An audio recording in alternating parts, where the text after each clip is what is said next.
is the Big O Show. This is the Big O Show. Much. There was just one really good comment that I wanted to talk about. I want to elaborate a little bit. And it's pretty cool coming off Omar's segment because we kind of actually touched on something like this. And so I want you to hear Mike McDaniel. He was asked about the fullback position and the explanation of why he has a fullback. And, you know, over the years, a lot of us Dolphin fans have always said, hey, man, why don't you get a fullback, this, that, and the fullback is like this position that has been, I don't know, it's almost eliminated from the NFL because of the pass happy league that it's been. The fullback has kind of lost its place in the league. You know, it's like watching a post up center in the NBA. It's rare. It's hard to find a center that can post people up nowadays, and it's a skill set that's gone. Right, same thing here with the fullback.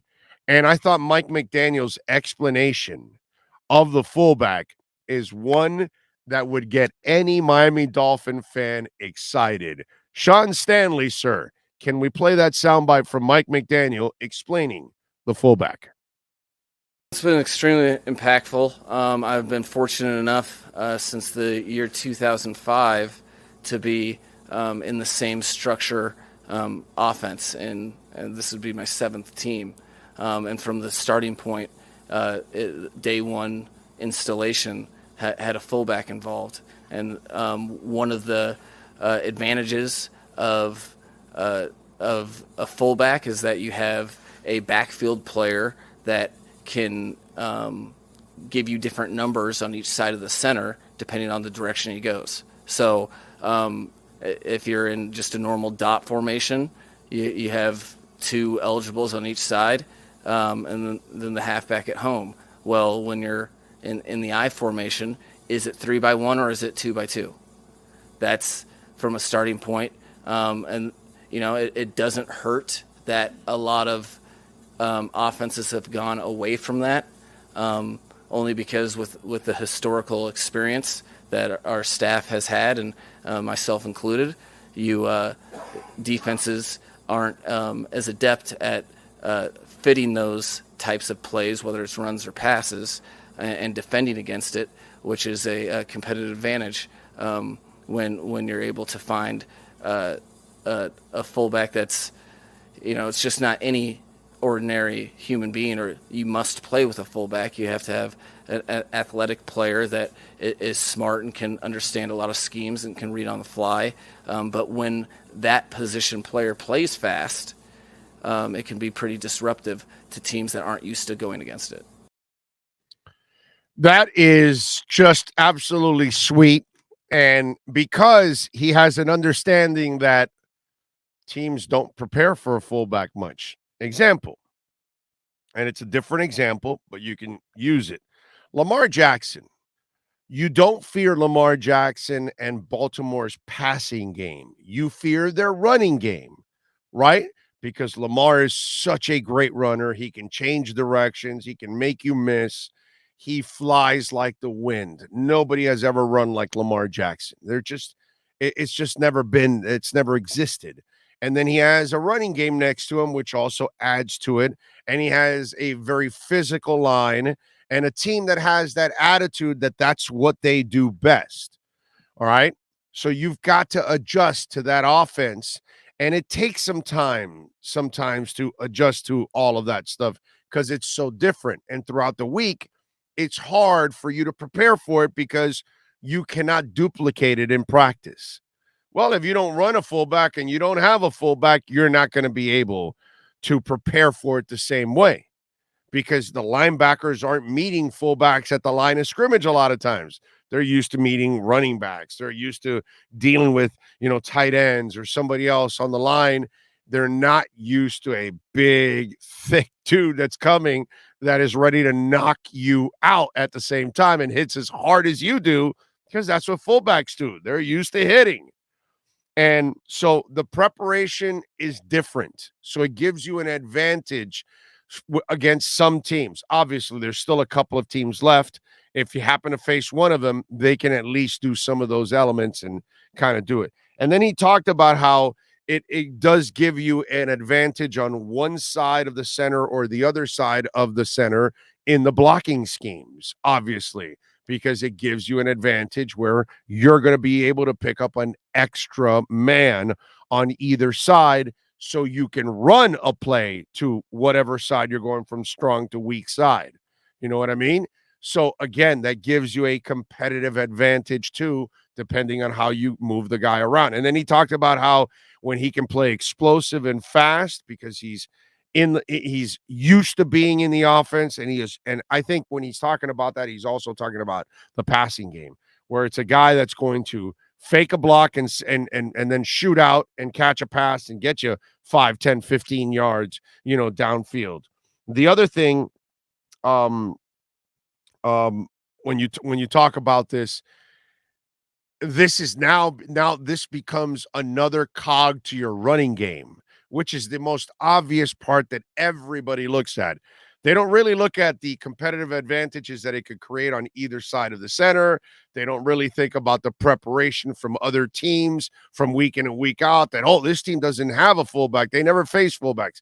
This will be a challenge for them. All those kind of things, people look at those. But the obvious one is, well, no, he's going to help in the running game, of course. And that's where you get that extra blocker.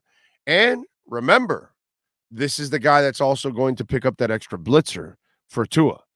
A major problem last year. You know what I mean? Now, you hope that this offensive line is much better than the one from last year, which would make the job of the running back and the fullbacks a little easier because they don't have somebody escaping and getting through, and then all of a sudden you've got to pick up that block, that rusher that got free. You know what I'm saying? So the obvious part is that he's going to help in your blocking, in your running game, and that he's going to help protect your quarterback. But talking about all the other things, playing fast inside the offense, creating opportunities or advantages on either side of the center in your running game or even in a pass game. And then, of course, the competitive advantage you have in preparation more often than not, because most teams in the NFL, what is it like? What are we down to? 4, 5, 6, 7 teams, 8 teams maybe in the NFL that have a fullback? I don't even know if we go as far as 8. But there's not a lot. So you're going to play against a bunch of teams that don't have that don't have fullbacks. So that is a soundbite that just is beautiful. You know what I mean? And that's where what I like about all of this is if they do figure out the running game, the fact that they have an ultimate dedication to the line, to the run game. And that's going to make Tua so much better this year. But the fact that they've had success, he also talked about this in his press conference. He's been in the same offense now in 6 different teams for 17 years. So he knows the offense inside and out. So he's bringing the philosophy here, and then he's adapting the players that he needs in order to run this offense, which again, that familiarity, the fact that he's had success with different teams running that offense, it makes it a lot easier to make that transition here because he's made it several other times. But the best part about all of this is they have to run the ball. Now, and I don't mean it in a cliche-ish way. Well, of course, you got to run the ball. You got to be successful. You got to run the ball. Every team's got to do that. No. In order to run this offense, you must run the ball. So Mike McDaniel, in every stop that he's been, along with Shanahan and company, they've run the ball. Because the offense doesn't work if you don't run the ball. And offenses don't work nearly as well anyway when you can't run the ball.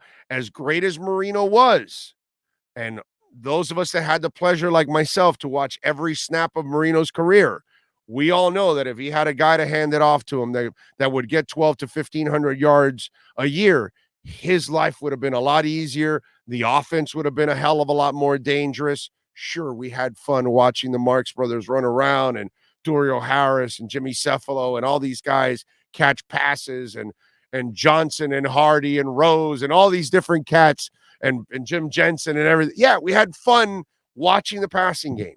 But in hindsight, we all know that if Dan actually had the right side of the line in the running game, the Dolphins probably would have won a Super Bowl. So the bottom line is, over the years, we want to run the ball. We want to run the ball. But if we don't run the ball, we'll just pass and we'll adapt. And no, those days are done. These guys have to run the ball. It's the only way they know how to run this offense. And we are a fan base that has had a franchise that over the years can't run the ball. Little windows with Ricky Williams, a little window with Lamar Smith, a very small window with Jay Ajayi. But outside of that, overall, we never run the ball. We never can really dominate on the ground. And that's the best part about all of this, is that they have the added. It's kind of like the Heat, that if you go play for the Heat, you got to learn how to play some defense. If you can't play defense, we don't really have a lot of use for you. Duncan Robinson. But anyway, so, the good thing about this is you got to run the ball, and they know it.